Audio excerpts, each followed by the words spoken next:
Parati nating naririnig sa mga dispensationalist ang phrase na rightly dividing the word of truth.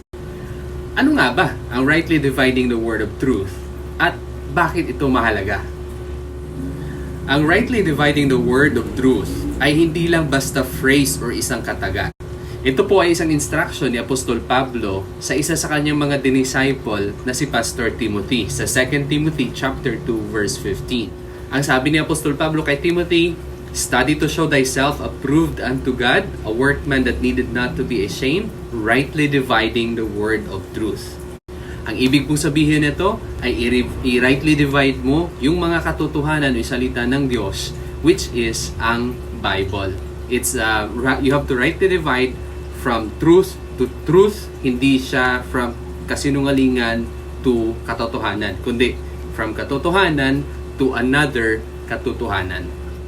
Bakit pa kailangan i-rightly divide? Sa same sulat naman ni Apostol Pablo sa 2 Timothy chapter 3 verse 16, sinasabi ni Apostol Pablo kay Timothy na ang lahat o ang buong kasulatan ay kinasihan ng Diyos at may pakinabang.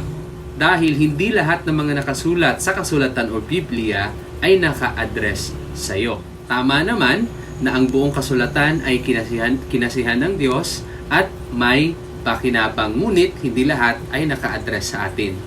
Ilang halimbawa po dito ay sino po ba ang inutusan ng Diyos na gumawa ng arka?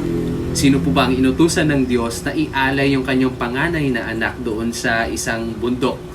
At sino nga bang inutusan ng Diyos na pumuntang Nineveh? Hindi ho tayo yon. May inaddress or yung utos na mga utos na yon ay inaddress para sa iba't ibang mga tao, hindi po para sa atin.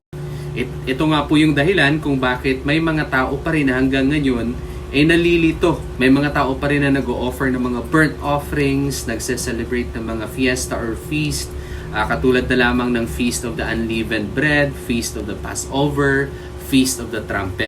Ngunit, unlike sa mga extremists na nagbabawal sa atin na magbasa ng iba-iba mga books na hindi sulat ni Apostol Pablo, allowed pa rin naman tayo na basahin ang mga ibang mga kasulatan katulad ng mga Old Testaments kasi nga sabi ni Apostol Pablo sa 2 Timothy chapter 3 verse 16 na ang lahat ng kasulatan ay may pakinabang. Isang halimbawa ay ang Book of Exodus. Pag binasa natin yung Book of Exodus, malalaman ho natin na ang katigasan ng ulo pala ng mga ninuno ng mga Israelita ay hindi nagdudulot ng maganda. Ito ay nagkukos ng puot or galit ng Panginoong Diyos.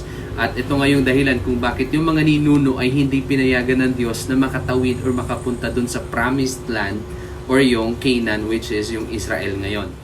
In addition, habang inaaral po natin ang mga salita ng Diyos o ang ating Biblia, kailangan po nating usisain ito. Unang-una, sino nga ba ang nag-utos? Ano ba ang utos? Para kanino ang utos? Bakit kaya inutos? Anong dahilan? Ano yung background niya?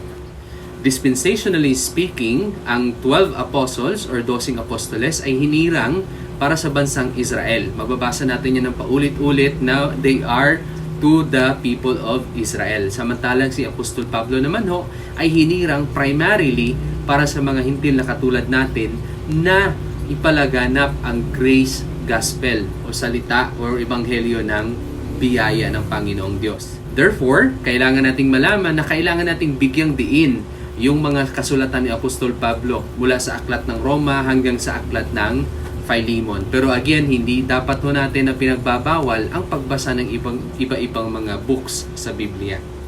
Hanggang dito na lang po muna para sa ating short episode na ito. Abangan po ang mga susunod pa nating episodes. Grace and peace.